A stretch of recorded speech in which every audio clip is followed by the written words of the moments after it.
प्रधानमंत्री नरेंद्र मोदी जी को अगर किसी एक नेता से डर लगता है तो वो नेता अरविंद केजरीवाल है।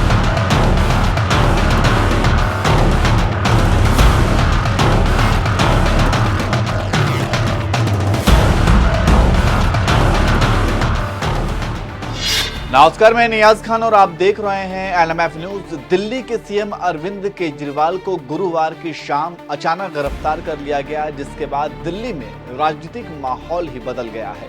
हालांकि सच पूछिए तो ये कोई अचानक गिरफ्तारी नहीं है। इससे पहले ईडी 8 बार पूछताछ के लिए केजरीवाल को समन भेज चुकी थी, लेकिन केजरीवाल पूछताछ के लिए हाजिर ही नहीं होते थे। वहीं गुरुवार देर शाम 9वीं बार में ईडी पूछताछ के लिए खुद केजरीवाल के आवास पर पहुंच गई और करीब 2 घंटे के पूछताछ के बाद दिल्ली के सीएम को गिरफ्तार कर लिया गया। वैसे यह अब तक के इतिहास में पहली बार हुआ है जब किसी सिटिंग सीएम को किसी मामले में गिरफ्तार किया गया है। इससे पहले झारखंड के पूर्व सीएम हेमंत सोरेन को भी गिरफ्तार किया गया, लेकिन पहले वे सीएम पद से इस्तीफा दे चुके थे, तब जाकर उनकी गिरफ्तारी हुई।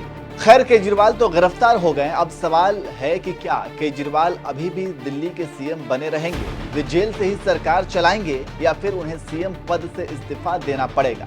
ऐसे कई सवाल हैं जो लोग जानना चाहते हैं। हालांकि आम आदमी पार्टी ने इस गिरफ्तारी को राजनीतिक साजिश बताया है और आप मंत्री आतिशी ने कह दिया कि केजरीवाल दिल्ली के मुख्यमंत्री थे, हैं और रहेंगे। ये तो खैर राजनेताओं की बात रही, लेकिन संविधान में इसका क्या प्रावधान है? क्या यह संभव है कि कोई सीएम जेल में रहते हुए भी सरकार चला सकता है?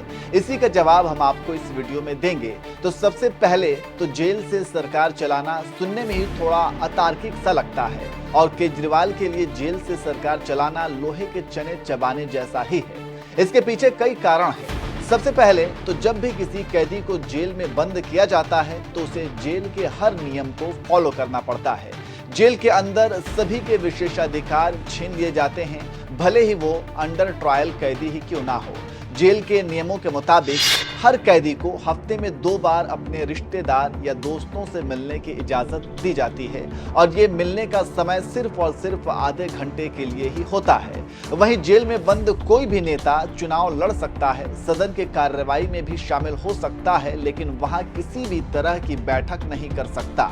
कैदी जब तक जेल में होता है उसकी कई सारी गतिविधियां कोर्ट के आदेश पर ही निर्भर करता है। वकील कैदी से किसी भी कानूनी दस्तावेज पर दस्तखत करा सकता है, लेकिन किसी भी सरकारी दस्तावेज पर दस्तखत कराने के लिए कोर्ट की स्पेशल परमिशन लेनी होती है। तो ये कुछ जेल के बेसिक नियम हैं जिसे हर कैदी को फॉलो करना जरूरी होता है। अब बात करते हैं अरविंद केजरीवाल की। तो सबसे पहले तो केजरीवाल को सीएम पद से इस्तीफा देने के लिए अभी कोई बाध्य नहीं कर सकता है, बशर्ते वे खुद इस्तीफा ना दे दें। 1951 के जनप्रतिनिधि कानून में कहीं भी इसका जिक्र नहीं है कि जेल जाने पर किसी मुख्यमंत्री, मंत्री, सांसद या फिर विधायक को इस्तीफा देना होगा, क्योंकि अरविंद केजरीवाल के ऊपर अभी आरोप है और कानून के मुताबिक किसी भी मुख्यमंत्री, मंत्री, सांसद, विधायक को उसके पद के लिए अयोग्य नहीं ठहराया जा सकता जब तक कि उसके ऊपर लगा आरोप सिद्ध ना हो जाए और वे दोषी करार ना दे दिए जाएं। इसलिए केजरीवाल को अभी कोई सीएम पद से नहीं हटा सकता।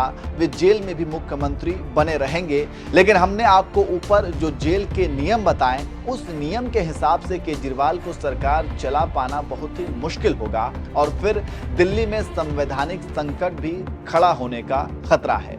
अब इन्हीं संवैधानिक खतरे को देखते हुए ये कहा जा रहा है कि क्या केजरीवाल को किसी तरह पद से हटाया जा सकता है। हालांकि नियमों के अनुसार ऐसा होने के फिलहाल कोई गुंजाइश ही नहीं दिख रही है, क्योंकि केजरीवाल को पद से हटाने के लिए सदन में अविश्वास प्रस्ताव लाना पड़ेगा। लेकिन अविश्वास प्रस्ताव तभी लाया जाता है जब लगे कि सरकार ने अपना बहुमत खो दिया है। लेकिन फिलहाल दिल्ली की 70 सीटों में 62 सीटें आम आदमी पार्टी के पास ही हैं, इसलिए सरकार गिरे इस तरह की कोई गुंजाइश नजर नहीं आ रही है। इसलिए अब देखना होगा कि केजरीवाल किस तरह से सीएम रहते हुए भी जेल के अंदर से सरकार चलाते हैं या फिर आम आदमी पार्टी इसको लेकर के कोई ऑप्शन ढूंढती है या फिर किसी तरीके का रास्ता निकालती है। ये देखने वाली बात होगी।